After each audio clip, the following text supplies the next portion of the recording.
भगवान सूर्य के पुत्र शनिदेव के बारे में तो आप सभी जानते ही होंगे, क्योंकि भगवान शनिदेव के नाम से ही हर व्यक्ति डरने लगता है। क्योंकि शनि की दशा एक बार शुरू हो जाए तो 7.5 साल बाद ही पीछा छोड़ती है।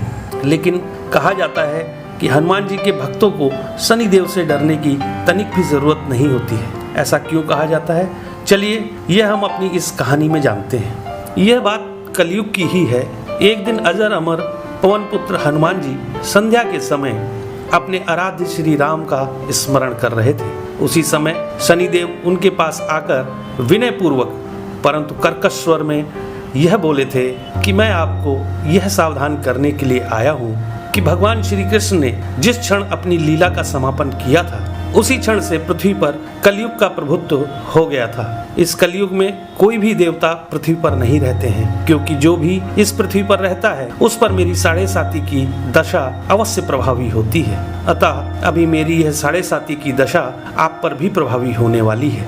शनिदेव की यह बात सुनकर हनुमान जी ने तब उनसे यह कहा था कि जो प्राणी या देवता भगवान श्री राम के चरणों में आश्रित होते हैं उन पर तो काल का प्रभाव भी नहीं होता है। यहाँ तक कि प्रारब्ध के विधान भी राम भक्त के समक्ष प्रभुत्वहीन हो जाते हैं। इसलिए आप मुझे छोड़कर कहीं और चले जाएं, क्योंकि मेरे शरीर पर भगवान श्री राम के अतिरिक्त दूसरा कोई भी प्रभाव नहीं डाल सकता है। हनुमान जी की यह बात सुनकर शनिदेव ने तब यह कहा था कि मैं सृष्टिकर्ता के विधान से विवश हूँ। आप भी इसी पृथ्वी पर रहते हैं, अतः आप भी मेरे प्रभुत्व से कैसे बच सकते हैं। आप पर मेरी 7.5 आज इसी समय से प्रभावी हो रही है, अतः मैं आज और अभी आपके शरीर पर आ रहा हूँ, इसे कोई भी टाल नहीं सकता है। शनिदेव की यह बात सुनकर हनुमान जी ने तब यह कहा था कि ठीक है, आपको आना ही है तो आ जाइए, मैं आपको रोकूंगा नहीं, परंतु यह बता दीजिए कि आप मेरे शरीर में रहेंगे कहाँ। तो शनिदेव ने बड़े गर्व से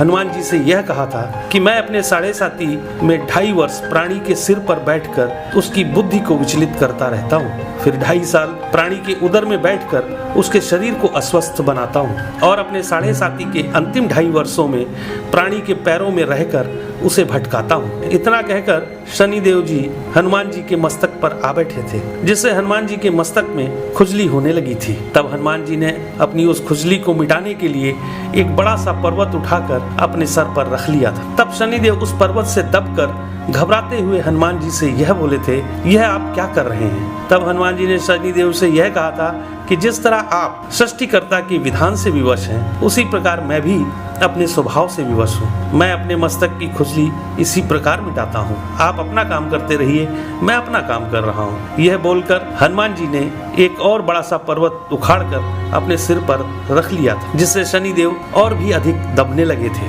पर्वतों से दबे हुए शनिदेव जब बुरी तरह परेशान हो गए थे तो वह हनुमान जी से यह बोले थे कि आप इन पर्वतों को नीचे उतारिए, मैं आपसे संधि करने को तैयार हूँ। शनिदेव के ऐसा कहने पर हनुमान जी ने एक तीसरा बहुत बड़ा पर्वत उठाकर अपने सर पर रख लिया था। तीसरे पर्वत के बोझ से दबकर शनिदेव चिल्लाने लगे थे और तब यह बोले थे कि मुझे छोड़ दो, मैं कभी आपके समीप भी नहीं आऊंगा।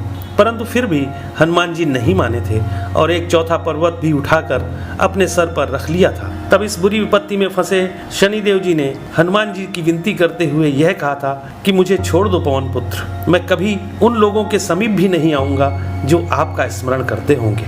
कृपया मुझे अपने सिर से नीचे उतर जाने दो। शनिदेव का यह वचन सुनकर हनुमान जी ने तब अपने सर से पर्वतों को हटाकर उन्हें मुक्त कर दिया था। तब से शनिदेव हनुमान जी के समीप नहीं जाते हैं और हनुमान जी के भक्तों को भी तंग नहीं करते हैं।